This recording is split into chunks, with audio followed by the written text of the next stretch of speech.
My name's Dave DeBow, founder of MoneyPartnerFormula.com, and this show is built for everyday real estate investors who are actively doing deals and looking to scale using other people's money. So if you're an active real estate investor and you want to get featured on this show to talk about your own real estate and capital raising experiences, then just go to daveinterviewsyou.com. Now let's get rolling with this episode, and remember to subscribe for daily interview content. All right, guys, welcome to Property Profits Podcast. I'm your host, Bryce Kaminsky, filling in for Dave Dubois. And have you ever wondered how a high-tech veteran made a remarkable shift from a 23-year corporate career to becoming a real estate investor in Canada? Today, my guest, Andrew Papp-Csatari, joins us from the dynamic city of Ottawa, actually zooming in from Spain today to unravel his unique journey into the world of commercial and residential real estate investing. Andrew, welcome to the show. Pleasure to have you here. Bryce, thanks so much and Happy New Year. Yes, it's a new one. 2024, it's going to be a big one. So let's start with the obvious question. You're zooming in from Spain, not Ottawa. Why is that? Thanks for asking. Indeed, I live in Ottawa with my $1 million family, 2 kids and my wife. But currently we are vacationing and checking up on our investment property in Spain, Barcelona, which we acquired early this year in April. And so far so good. Beautiful downtown cash flowing investment property. So could not be happier. So why Spain and why not, like every other Canadian investor, New Brunswick or something like that? What brought you to Spain other than maybe an excuse to take a vacation and, we got to check on the house again? Mixed bag, actually. And this could qualify as an outlier within our normal market, I would say. Which is closer to home, Ontario and Canada. Right. But with that, we said, let's do an investment decision here combined with the lifestyle. So you were not far from the truth. And also, if we make this work in a different country, different jurisdiction, I think we can make it anywhere in terms of the logistics and the legal aspects and the hands-off approach, which commercial and residential real estate should be if the systems are right. So combine that. Plus, it was a simple criteria. Once we said, let's try and focus on Europe. So not focus, but try Europe. We had a couple of simple heuristics and criteria: Mediterranean, warm weather, tier 1 investment city, on the sea. Not too many. Barcelona is tier 1, top notch. So yeah, everybody knows that it's not some like side of the city. Heuristic market research on this front. So it obviously didn't start investing. You didn't start investing in Spain. How did you get started? With such a corporate career, a lot of people probably said, like, what are you doing? Why? Like, what about your benefits and your pension and your RSP matching? Like, you're crazy. Why are you leaving this career to do real estate? And like, what do you know about real estate? I'm sure you heard it all. Very good question and a fair question, I would say. And I think, I would say the syndrome of golden handcuffs. Yes, so I have an awesome run I was one of the Nortel guys, ring a bell, one of Canadian darlings, right? Yeah. And then whoever took over the company. So I had a terrific run, 23 years and 13 plus in corporate high tech. So program project management is my alley, my cup of tea. But eventually you need to look hard in the mirror, say when is the right time to do something else, something exciting. And also one of the big challenges with being and a lot of my friends are still there, and no problem with that whatsoever. It's a fine career choice, but the passive income or lack thereof was dawning on me more and more. Yeah, there's RSPs, there company contributions, fine, but it only goes so far. And with the 9 to 5, which is really a 9 to 8 once you're really pushing, if you ever were in high tech, it's not a 9 to 5. Yeah. It just begs the question, when is the right time? And just 2023 was the right time for me. So in in June of 2023, I pivoted. I said, you know what? We had a hard look with our family. So we'll do this. And I've been looking at it. So it wasn't a spur of a moment decision either. I'm educating myself very seriously for probably a year and a half, 2 years. So, Was there and any like book or moment that you could say so other people could maybe find that moment for themselves? What was the moment you decided like this, I got to do something?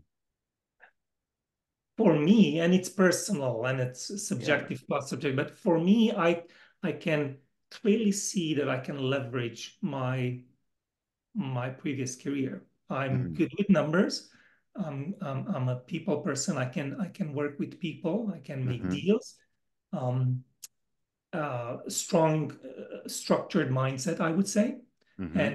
and process oriented. And when I saw the successful people in the industry kind of um, exhibiting the same Hmm. traits, I said, you know what? I felt that's the case, but by the end of 2022, I knew that's the case. I could really leverage what I am, who I am. And it just had a draw. Sometimes there are objective reasons and math and numbers Hmm. and Hmm. and you know uh, money to be made for sure, and it's very critical. But Hmm. something has just a draw. You can see it. It's not speculative, at least in my book, if you do it right. Yeah. Um, and we It's can, tangible, right? You can go and like lean up against your building if you want. yeah, yeah. So with that being said, what was your first foot into the door? What was your first investment? What did that look like? And were you nervous? Absolutely. And the Spain one is actually the first one. And what we said is, okay, this is done. This went well, not without challenges. Hmm. Whoever says no challenges, it's not part of lie in my book, but Hmm. I leave it to everybody to assess Yeah. that. But so we had plenty of challenges. But I said, look, we've navigated through. We had a process, and the process always needs embellishment and polishing the apples. But I think we got it right overall. And then I always said, okay, then let's do a proper market research back on our home turf, which is currently In Ontario, Ottawa. Greater Ottawa metropolitan area, southeastern Ontario, and which we did. So I knew how I look at, whether it's census data or CMHC data. I dug all that up, and we had a very, very strong market research. Like, this is real. This is not speculation. And also, I listened to and learned a tremendous amount from successful people, and Hmm. and, and really the proof is in the numbers. Even during the inflationary period that we just have or still are having, multifamily are doing just fine, not without Hmm. challenges on the credit Hmm. side, but Yeah. it's an inflation hedge, maybe not a proof, but inflation hedge. And also, it's something that I can leave to the kids at the end of the day. Like, it's Yeah. not going away. Legacy. It's not nothing to say wrong to say about crypto or stocks or whatnot. Fine, Hmm. you can build a portfolio, but maybe it's going to work in the future, maybe not. How many bonds? So none of that here. Like, this is more tangible, more Yeah. real. It's If the I brick, can the bricks and sticks, right? exactly. And now, of course, there are bad investments, I think, here as well. But Yeah. once you do the proper analysis and underwriting and all that good stuff that comes with properly running it, then I think it's an amazing asset class, right? So So what do you plan on rolling out here this year in the next say 12 months? What do you aspire to do with your real estate business? I if you ask me December 2024 whether I had a good year or not, the good year would qualify as, acquire 4 or 5 multifamily properties in Hmm. Ontario, Hmm. 8 to 16 units each. That would Okay. be a good, solid, aggressive, I might say, ambitious goal. If it's less, no problem. We also need to adjust our expectation to the market, what offerings there are, and we walk away when we need to walk away. We don't force a deal when we cannot. Yeah. But that's how I would qualify as a goal for 2024. So, with a goal like that in mind, how are you funding these deals going into 2024, or Ah, rather the golden through question. 24? Yeah. Yeah. So clearly, although again we have a healthy seed capital to start with our own operations, but clearly to scale we need to raise capital. Typically, Of yeah. course we won't shy away from the lending aspect of it. In terms of mortgages or whatnot, but still to act quickly, act confidently in the marketplace, close deals quickly. So that's the plan, really, just Raising to capital. raising capital. That's really the main tool in the. So, yeah, we were talking a little bit before the show. But what's one of your main strategies right now to access more funding for these deals? What are you actively doing to get that new capital? Yeah, so clearly we need to gain visibility in the Mm-hmm. in the market. We put together a very strong team, which I Mm-hmm. believe in. I mean, nobody's a Superman in my book. Not one person can do all the aspects of this properly. Or Mm-hmm. if they can, they'll just slow themselves down. But that's my personal view. So in terms of, the lawyers, real estate agents, I've got a mortgage team ready to go, general accountants. Like the team is ready. The team is Mm-hmm. ready, and really the key is the capital. We already see very good opportunities coming through our desks. Mm-hmm. Um, Tangible. We are already submitting offers for them, but we do know that very soon we'll need to raise our game. And again, back to your question, that's raising capital. Yeah, there was you had mentioned that you're a big participant in the Oreo, the Ontario investment. Ottawa Real Estate Yeah. Investment Organization, the And nonprofit organization. Yeah. yeah, so there's likely going to be some money in that room. When you go to these events, what's one strategy that you found to be relatively successful or is working for you when you're talking about expanding your network of investors? Yeah. So when it comes to Oreo in particular, it's not a fundraising um, Mm-hmm. um, forum, partly due to securities laws, Mm-hmm. but partly it's a great networking and knowledge sharing and knowledge gathering forum. Mm-hmm. So I would say Oreo is mainly geared towards getting access to some of the folks that Mm-hmm. I could set up calls later on. But Oreo itself is just a Yeah, theater. typically with the networking event, they don't want you like doing it there, but so Exactly. you But collect you that's the collect main. those networks, and then how are you following up with these people? What do you do to maybe nurture these clients as you're, talking to them about possibly investing with you?